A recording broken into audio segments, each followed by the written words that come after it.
Welcome, welcome to all of you. Hello. To our first dinner with Real Friends, where we're going to have a chit chat with the artists from our current show.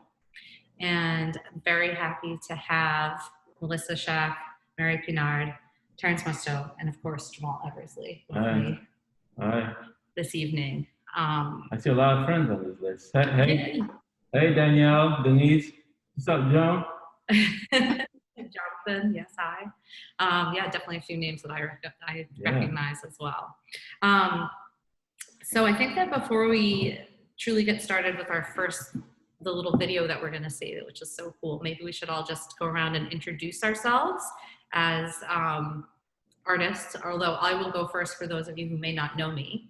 I'm Christine O'Donnell, and I am the owner and the person who founded Beacon Gallery here in Boston's South End. So welcome to all of you who are here. Happy to see you. And I love doing these community events, especially in this moment where it feels like we can all feel a little bit separated from each other.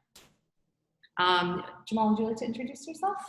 Okay, hi, my name is Jamal Wisley, artist and co-collaborator with Christine for this show called Real Friends. It's a true honor to be having this show here at Beacon Gallery with, I would say, 10, 11 of my best friends. I couldn't have done this without all you guys, so thank you. And I hope you guys who's watching actually can come see this show or take a virtual tour. There's something to see. Yeah, we're happy to organize that. Happy to organize a virtual tour for those of you whose health or distance won't allow you to come in, or feel free to organize a time to come and visit us. And please do use the chat. I see someone has said, Danielle has said hello to everyone who's here, and I love that. So really do feel free to engage with us. I did make this a webinar so that it would be kind of easy for people to just click in and not feel like they had to hide themselves or mute themselves. But yeah, feel free to say hi and to put some questions in the chat or in the question box also as we go. Why don't we just go around in a clockwise fashion? T, do you want to go next? Sure. I'm Terrence Musto. Most people call me T. I went to Babson College with Jamal, and I am a fabricator, welder, business owner, and I'm extremely excited to have been able to be a part of this collaboration.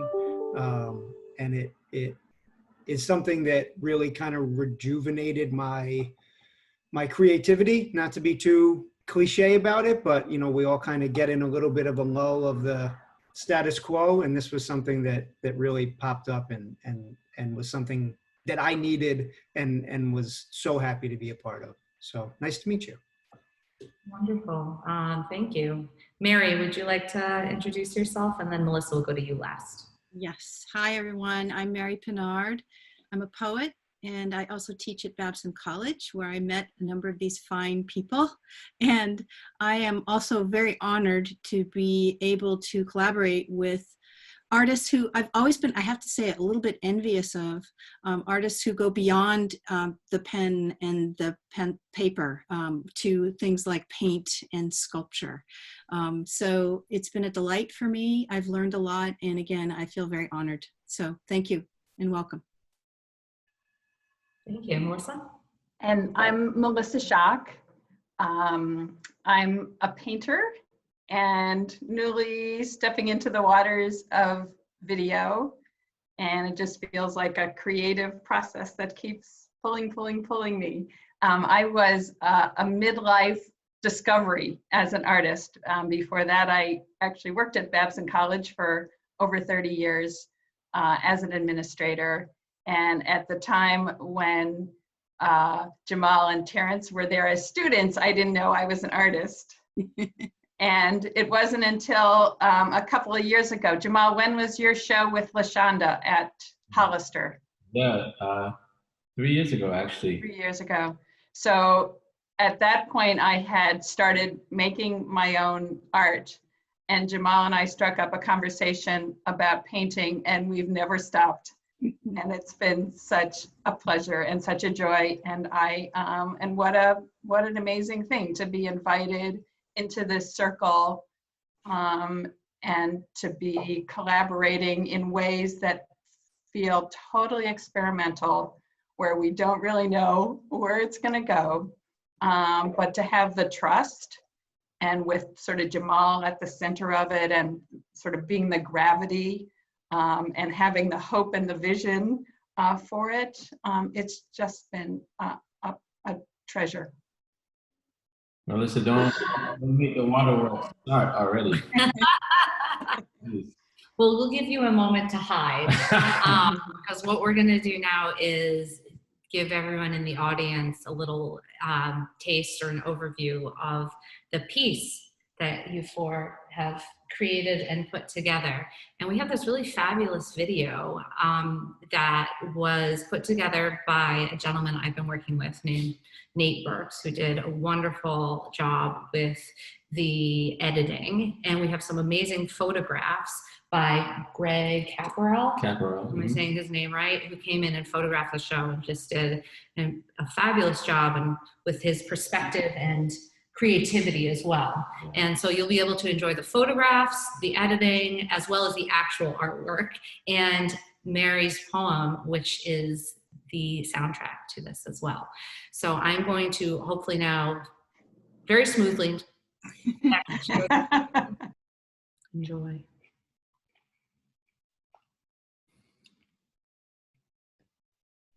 Seer, pentaptic, traveler between worlds, words, wearer of stars, whorls of paint, fins, that tail. Seer, deep dive and flight guide, your dazzlings are doubled here.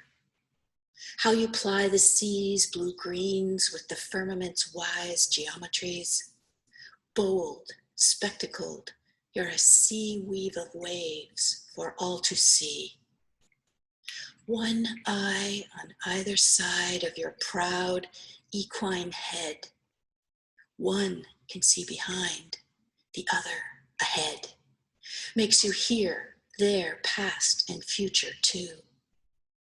Improvisation's your lifeline, rhythms you through the bebop, hip-hop, groove and fizz, hubbub and buzz, all the stuff for making love. Your fivefold seams hint at lost stories and songs made new, but you're mythic too, moving, movable heart held deep, free in this lush art.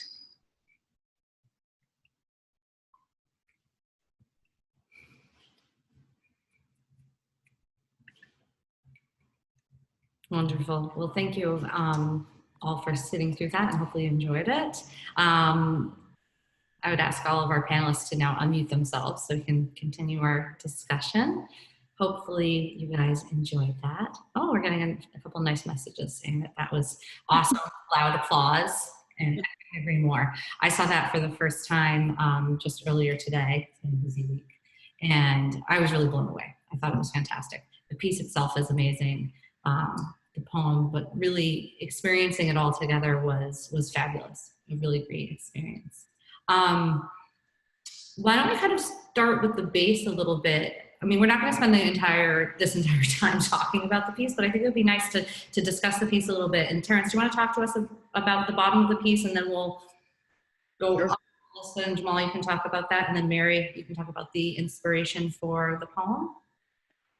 So when Jamal contacted me about potentially making a base, I think we had a very kind of loose idea. I think that Melissa and Jamal had spoken more at length about it and conveyed a lot of it to me. You know, some of the main points of, you know, generally the size, dimensions, and the fact that they wanted the top to be reflective of the painting, which I thought was a very cool detail. And then that caused me to kind of go down the rabbit hole of material selection. So what's it going to be made out of? You know, how am I going to make it reflective on the top? Is it going to be mirrored glass? So I work mostly in metal. But even with the motorcycles I build, I always like to have some sort of natural wood element involved because I think it's just kind of a nice dichotomy and it gives a little more warmth to the metal. So I knew I wanted the base to be wood. I called up a buddy of mine who has a farm in Pennsylvania, and I asked him what kind of large stumps he had laying around. I knew I wanted that kind of V base, and Melissa and Jamal and I had talked about that because it complemented the painting. But a large challenge was that I had never seen the painting in person. I had seen Mary's words, but I hadn't heard them in her voice, which lends a whole different lens to it. And when I saw the painting, it also wasn't mounted on the panels and wasn't together yet. And I don't think it was complete yet when I saw it. So this really kind of evolved simultaneously from, I think, all four ends of it. And there were definitely some kind of nerve-wracking moments because I wasn't exactly sure if I was pushing the envelope in the right direction. But these three wonderful artists were nice enough to let me kind of roam with it a little bit. I know one pivotal moment was after I had the base kind of ready, there was no carving on it, and it was a very simple, clean looking piece. And I was texting back and forth with Jamal about whether or not to add anything to the base, because once you start carving it, that's it. You're in it. It's carved now. And it's basically, if you make a misstep, you start from scratch. So he kind of just said to me, do whatever you think feels right. And so I just kind of started getting after it. And I did one side of it, and I had some people come look at it, and I just said, what do you see? And a few people said, blood vessels and veins. And then a few people said seaweed. And so as soon as I heard those things, I said, I'm full speed ahead with this. This is exactly kind of the direction I wanted to go. So we just kind of went from there, and we met. I think we only met in person once, right, Melissa and Jamal? Yeah. And we saw the space at Beacon, and we just kind of were able to get a feel for the dimensions of what it should be. But then everything else was through email and text, and that was a whole other kind of wrinkle that made it a little bit more difficult, because I'm definitely someone, I don't know about you guys, you can chime in, but I kind of have to get my hands on it or get in front of it or kind of be in it. I don't know how the experience was for you all with the base creation. That's pandemic life. We can come together as often as we wanted to. Christine, are you able to show a picture of the base? Oh, sure. I can do that. Let me just pull it up. Why don't you talk a little bit more for 1 second? Yeah. For the base, Terrence, can you talk a little bit more about why you feel like you wanted to carve into it? Everyone should be seeing a picture of the base. Is that correct? Yes. Yeah, we can see it. So when it was the natural wood, it definitely had a very clean, simple, I would say kind of modern look to it. And I just felt like it wasn't in the direction I wanted it to go. And that's kind of a selfish statement, but it was something that I just felt wasn't complete yet. And usually, no matter what I'm building, I always get this inkling of, I think it should be this. And usually my afterthought is, well, that makes more work, so maybe I shouldn't do it. But it's always that initial instinct that usually turns out to be the right thing to do. And as soon as I looked at it, my initial instinct was that it needed something else.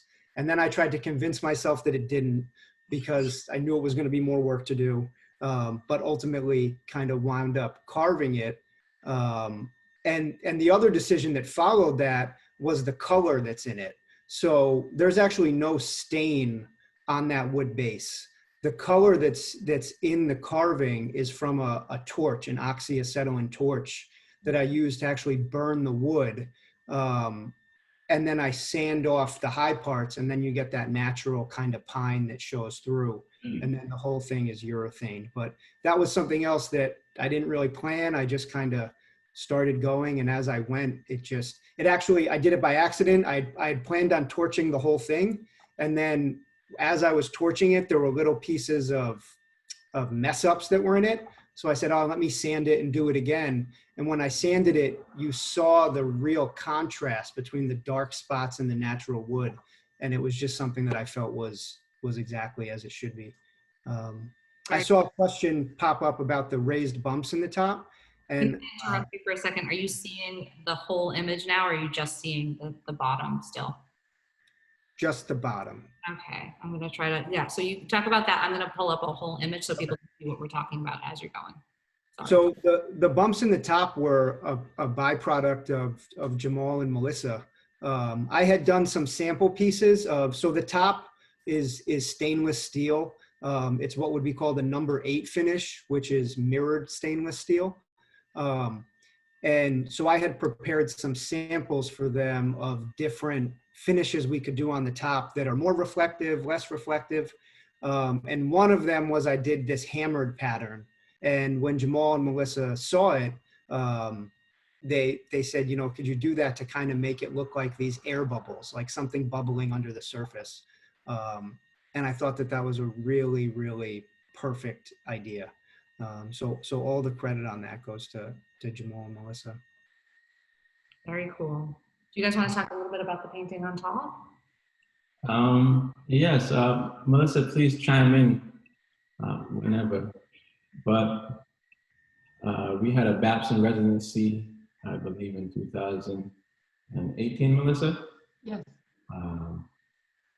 We had reached out to Leslie True, the director, and Daniel Krishma, the assistant director, and said, hey, we want to use one of your studios on Sundays just to do collaboration paintings.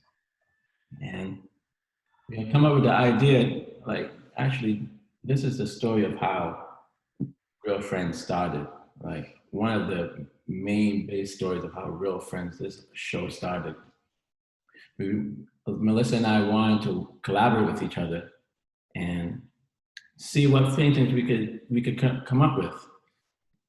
Melissa's style is more, can you describe your style, Melissa? So I can get the language. I like to, it's all improvisational, and I like to go like this across the wall.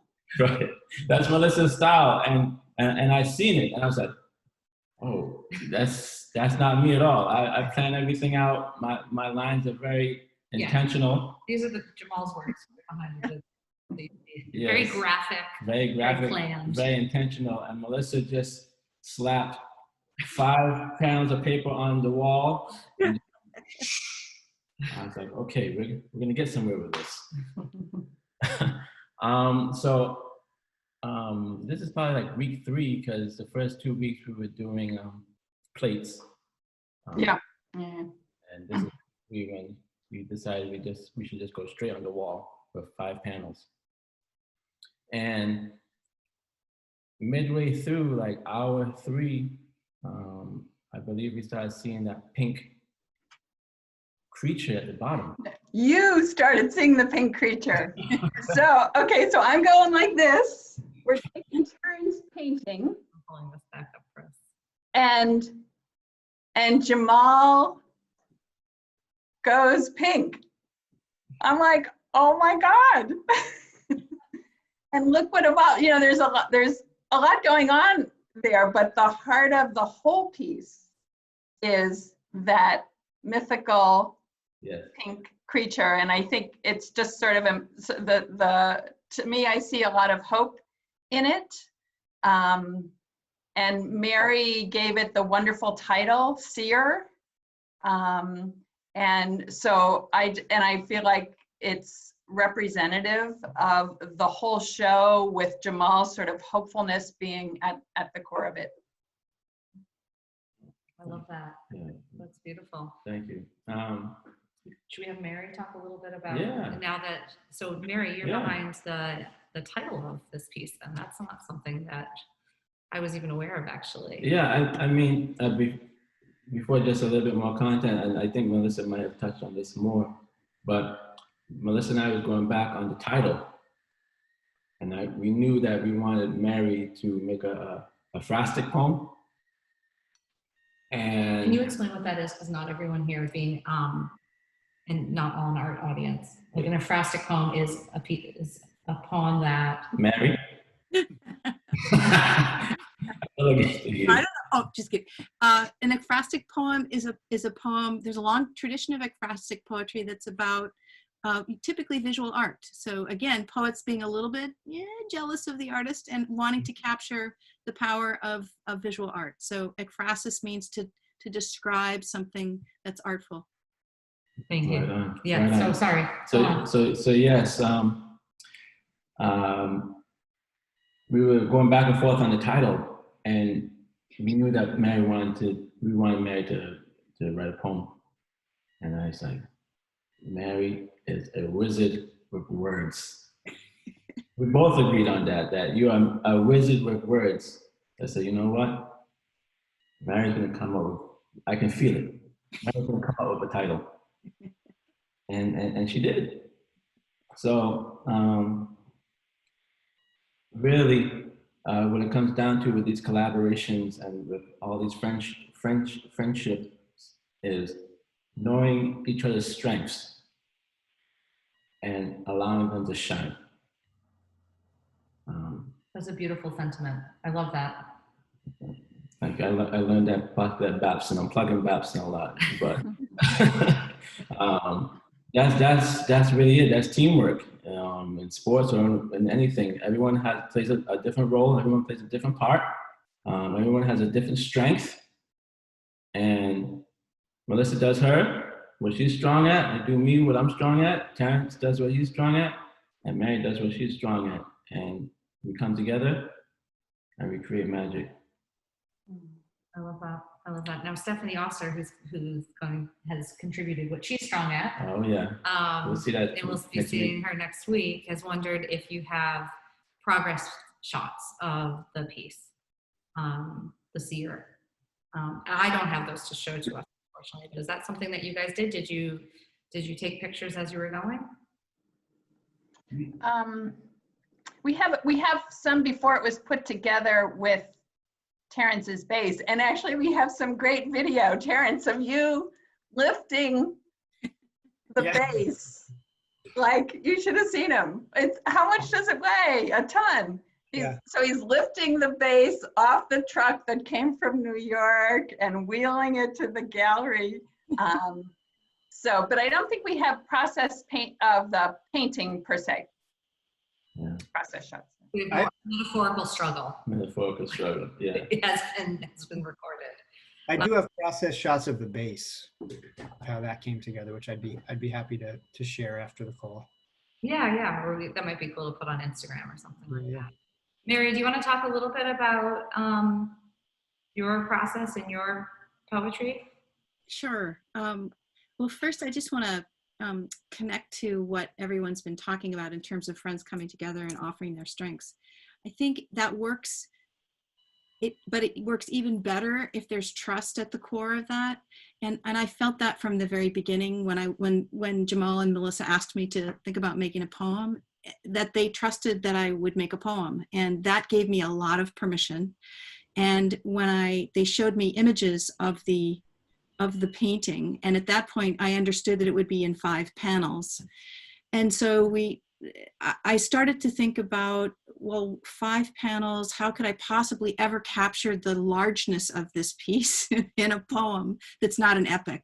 And so I started to think about poems that are organized by 5s. And there's a type of Japanese poem called the tanka, which is a 5-line poem, 31 syllables, 5 syllables in the first and third lines, and then every other line has 7 syllables. So it's a beautiful little sort of a capsule for describing each of these panels, but all of them at the same time. And tanka means little song. So for me, when I first saw this painting, what struck me was the jazz and the improvisation in it, and the energy in it, and of course the pink extraordinary creature in it.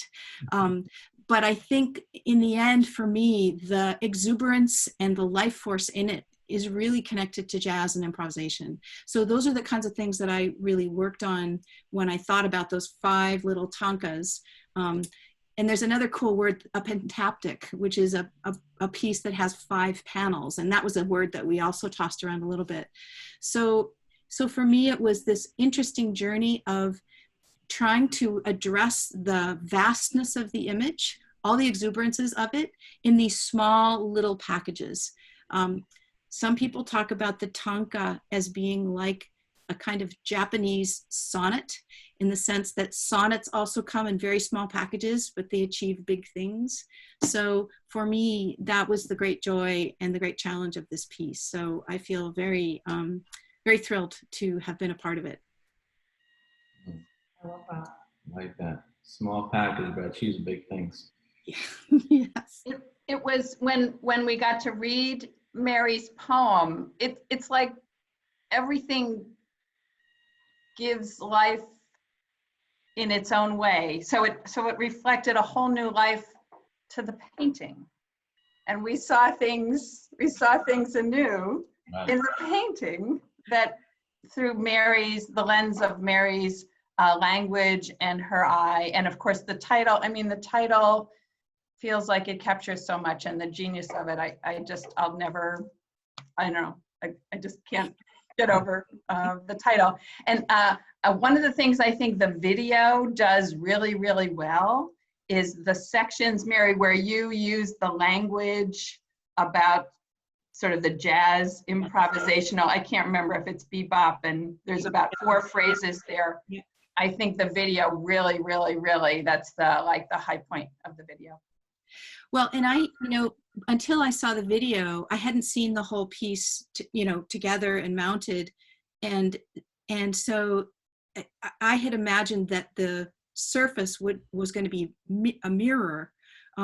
So to hear T talk about the quality of the metal and then the bubbling of it, it was just perfect. It's more perfect, I think, than what I had imagined it to be. Plus, I want to say about the bass, that those beautiful scorings with the torch, I think they're seaweed-like, but they're also flight-like.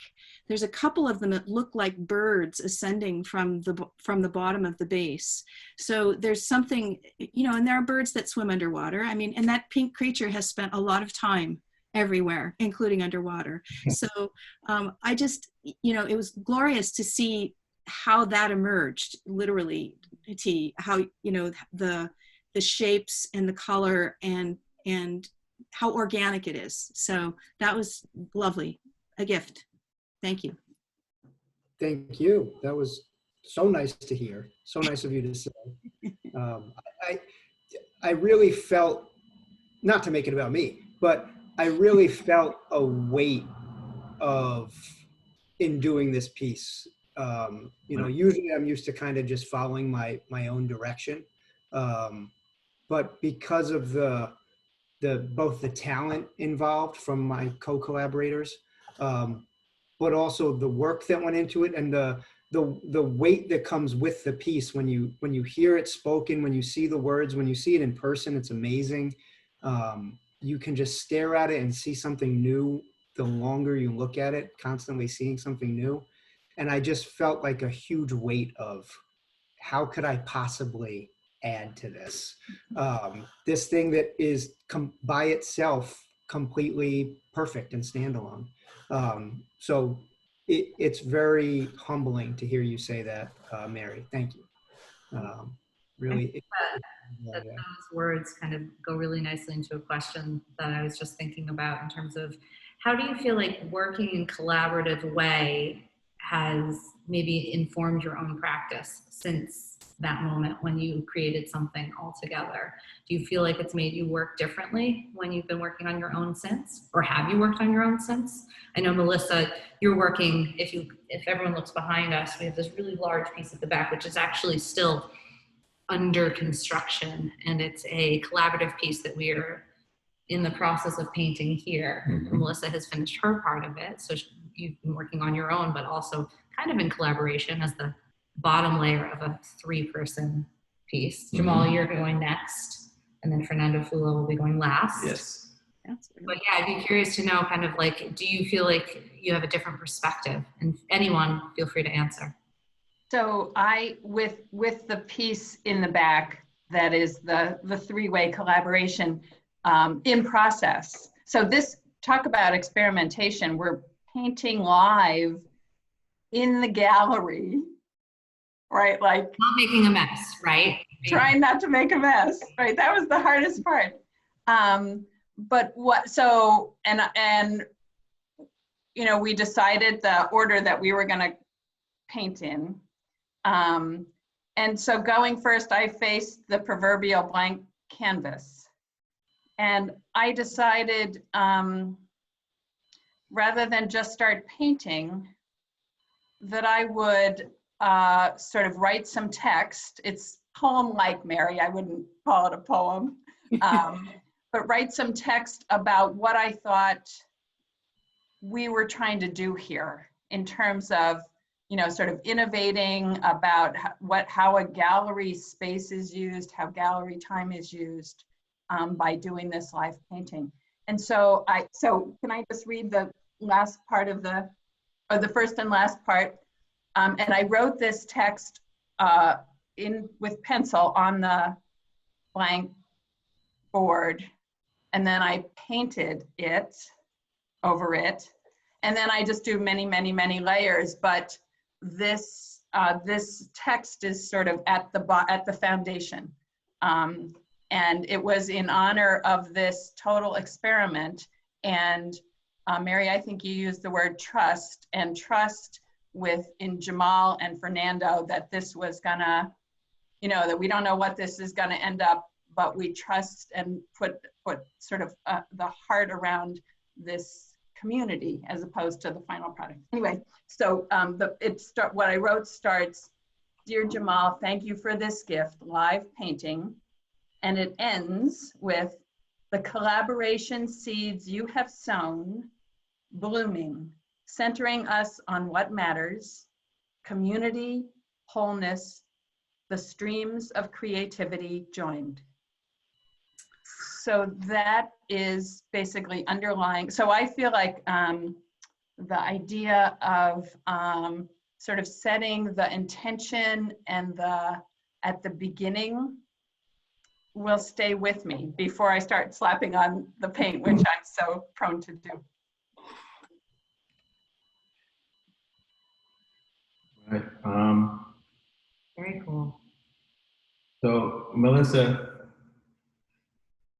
Yeah, so did you want to go and like show people around? Is that what you were thinking of doing? yeah, Yeah, sure. I would like to log into my account So you could So I like can- bring people around? so I Yeah, can bring sure. people around to this mural that we're creating. Is that something that you're okay with?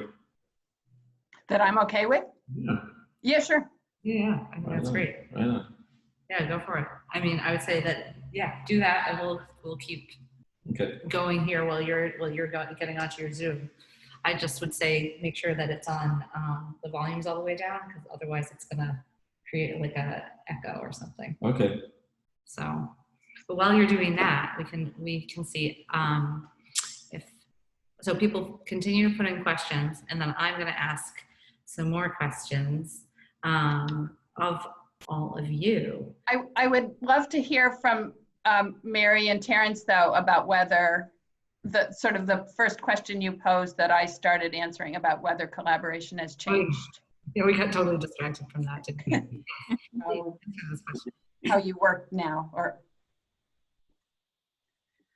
I think for me, collaboration is always like the best drug I could take, that is both a little dangerous, but mostly safe. And because ultimately it's a kind of nourishment. For me, what it does is it pushes me into a risky place, but not entirely risky, because I trust my collaborators. And then the power of different genres or different modes in art that come together, and what that brings, I take all those energies back to my work. It's almost like a kind of an echo for me, and an imprint of sorts. So I wouldn't want to go too long without collaborating, because it also just, it opens all the doors and windows in the poet's soul that for me gets kind of dark at times, like the light that I just turned on, kind of. Collaboration has that impact for me. And it keeps me humble, and it makes me envious in a good way of the power of other modes of art. So, and I think that's also why, for me, ekphrastic poetry is especially extraordinary, because it makes me have to engage with visual art and sculpture in this case. So it's a gift. I wish I got to do it more. I love that. And what about you two? Do you feel like it's had as working on this, I think you made a reference to how it kind of like changed your perspective on things. And we can thank Jamal right now, because he's over there. In case this conversation is boring you, you can be seeing bits of the gallery as well. Yeah, he's giving us some live shots. It definitely has reinvigorated me, I'd say, for sure. Anyone who chases a vision in any craft or business or anything, you get highs and lows. And I'm a firm believer in being uncomfortable. As soon as I kind of feel myself being comfortable for too long, I know that something has to change. And so I think collaboration, I think Mary hit the nail right on the head. It's probably the safest way you can do that dangerous thing of pushing your comfort limit in a safe environment where you are both surrounded by peers, surrounded by talent. So that, it's going to push you up a little bit. Right when I started riding motorcycles, no one I knew rode a motorcycle. So I started getting out there, and everyone I knew was way more advanced than I was. And I said to my boss at the time, I said, I think I have to ride with people more like me. And he said, no, you have to ride with people more like me. He said, you have to ride with people that have been riding for longer, that have been doing it for longer. And I feel like that's true in chasing a craft or in your art. The more you're around people that lend something to it, the more you will be pushed as an individual, and you can kind of fail safely if you are going to fail. I totally agree with that. I think that there's a lot in the world of education, we talk about that as kind of being scaffolding. And so that like you are being supported and by others who are maybe at a different level teacher or some sort of teacher, either official or not. And yeah, that's in a way what we're all doing for each other here. I think we're seeing what we can all create and trying out new things in a way that pushes the envelope a little bit. And I like Jonathan has said, he's hoping that this isn't a Babson fundraiser in disguise. And I would like to announce that this is not a Babson fundraiser in disguise. I'm not a Babson alum, although I'm the child of his master's degree. And no, but we are having one on October 15th, correct? So if anyone is so inspired, sign up for that. There's going to be a fashion show and everything. Oh, yeah. So, but yes, no, despite everyone's seemingly love of Babson here, this is not one. So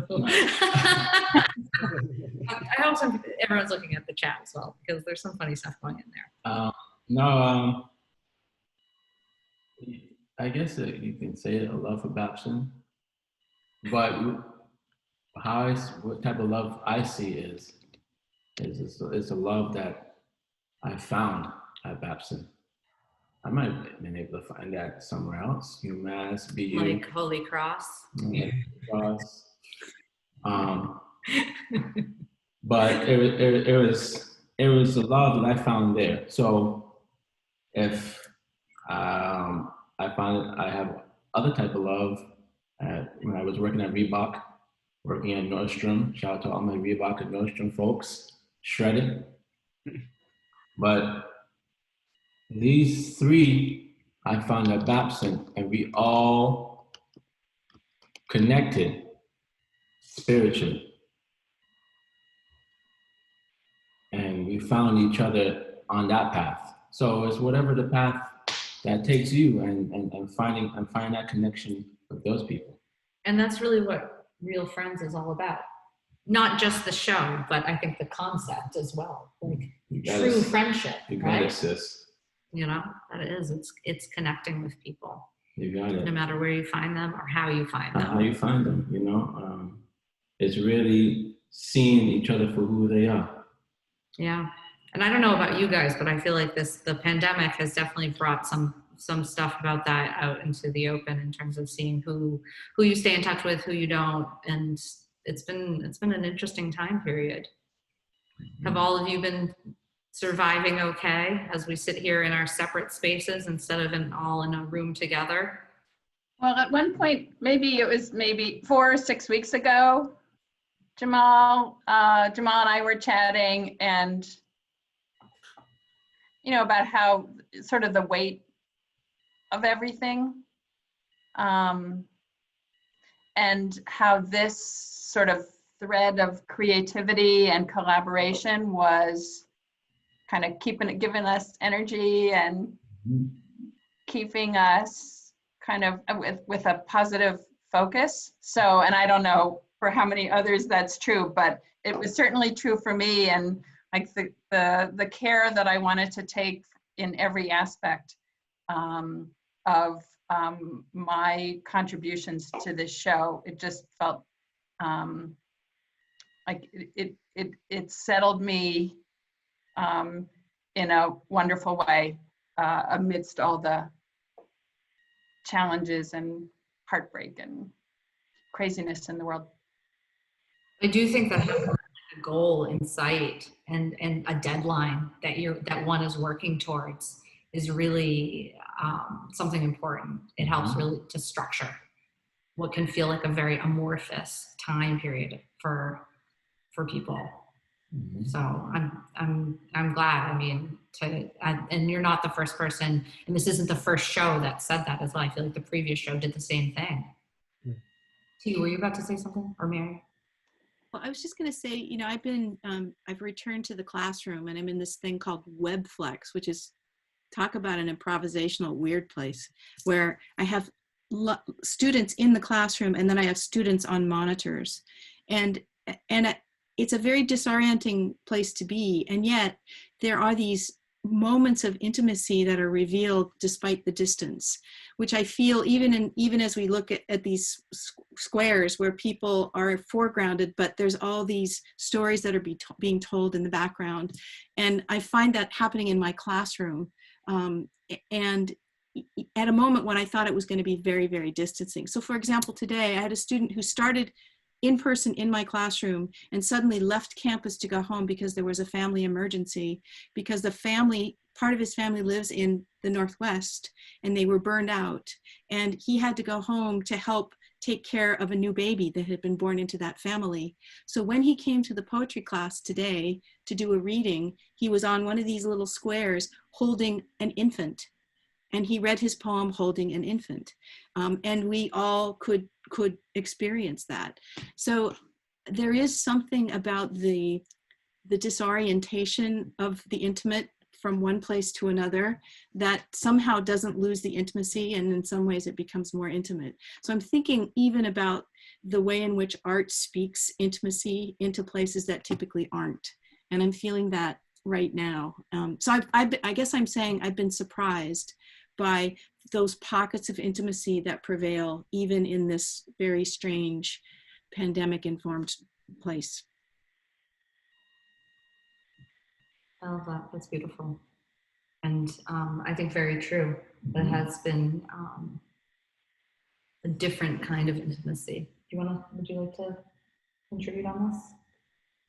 I have to think more on it. Maybe we can go through Melissa's and Terrence's pieces. I could say more, but I would like these guys to shine. Sure, absolutely. Do you want to maybe take your phone and show people before, because we only have about 15 minutes left in any case. Right. So and I see that you're still here. Which piece would you like me to see? Could I just make a plug for, I don't know how many people can get to see the live show. but it's really, so Jamal, when I was had described what Jamal was doing, I felt like he was just sort of throwing everything at it, you know, just an inspiration, an idea every day, and, you know, sort of with 12 people involved.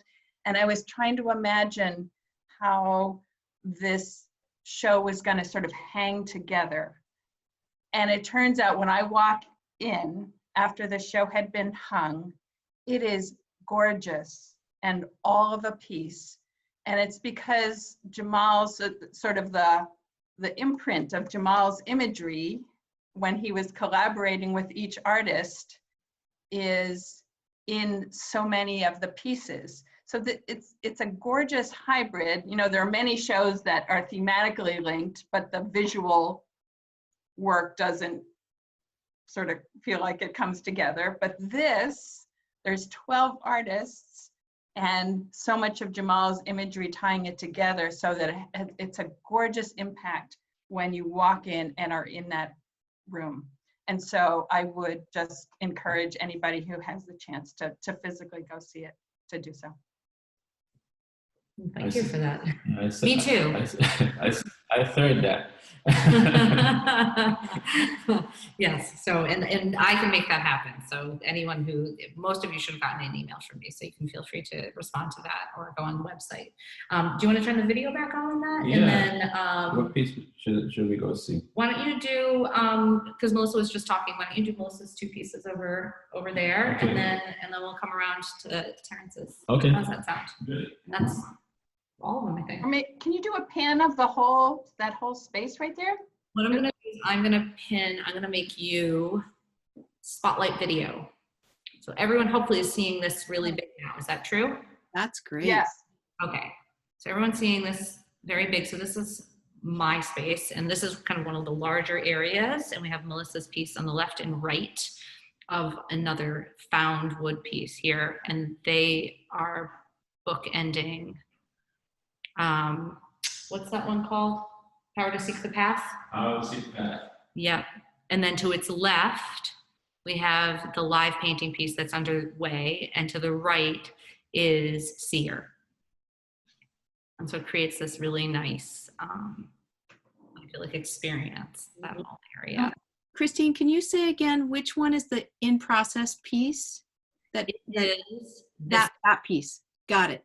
So this is the one that Melissa has done her many layers on. She was here for, I think, a week every single day. And that's the one that has the poem written in pencil down at the bottom. Got it. That's so wonderful.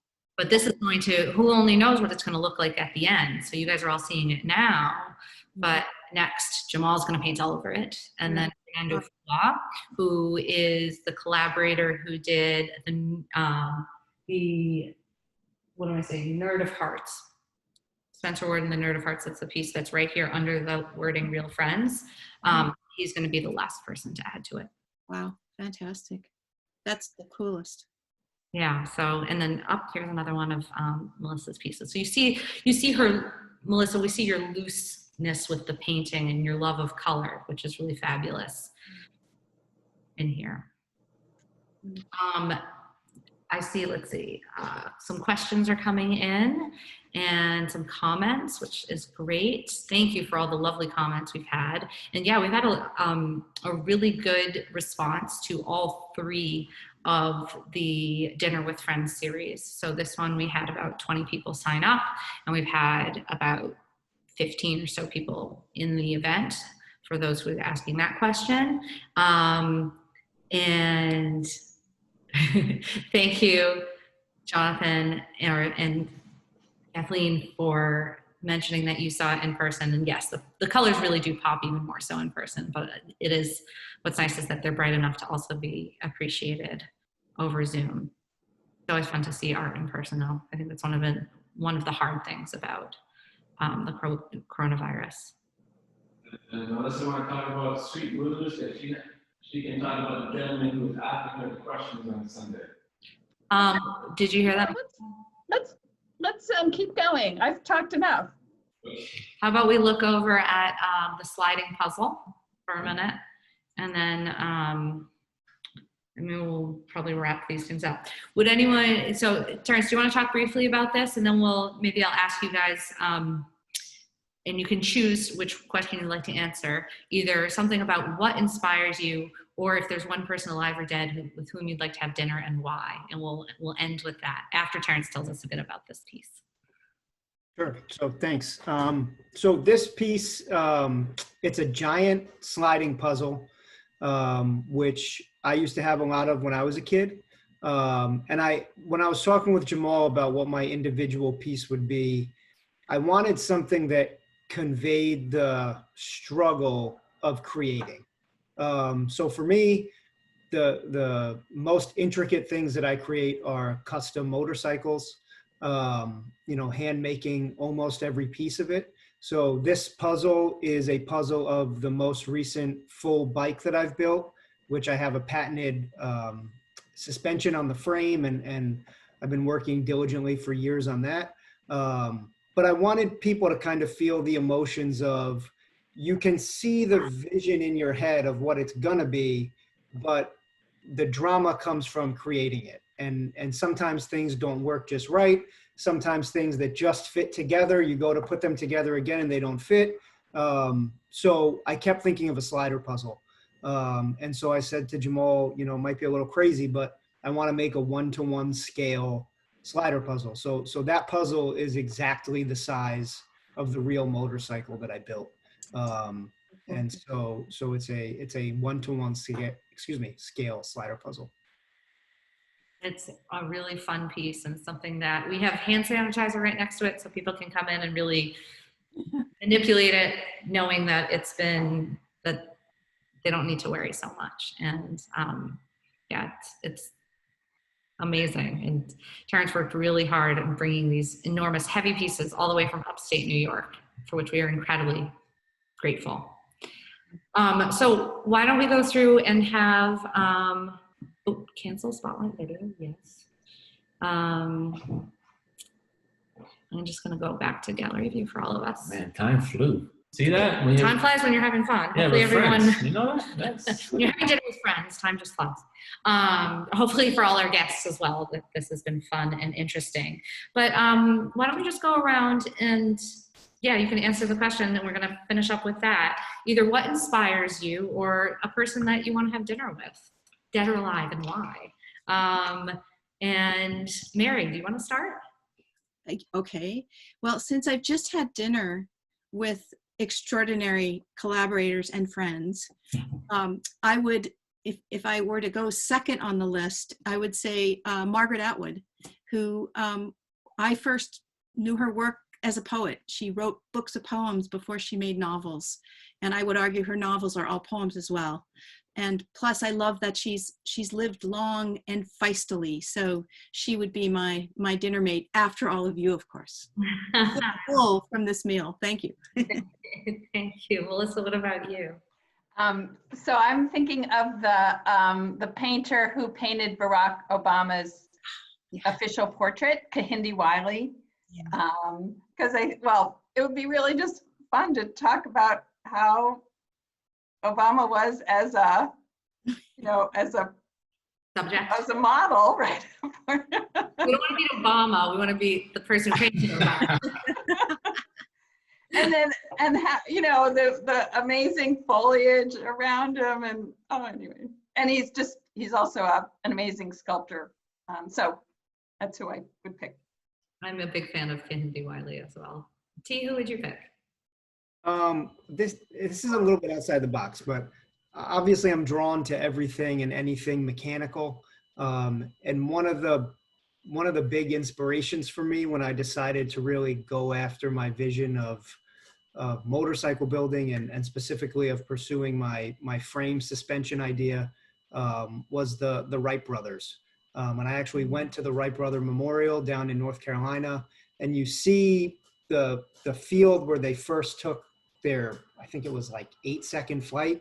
And you see the shed that they built it in, and the hand tools they used. And a lot of times I think that any artist or creator will will empathize with this, but you feel like something is insurmountable. Like you feel like, why me? Why would I be the one to create this? Why? And when I went down there and I saw where they came from, and they started the ball rolling on what we now have as international flight.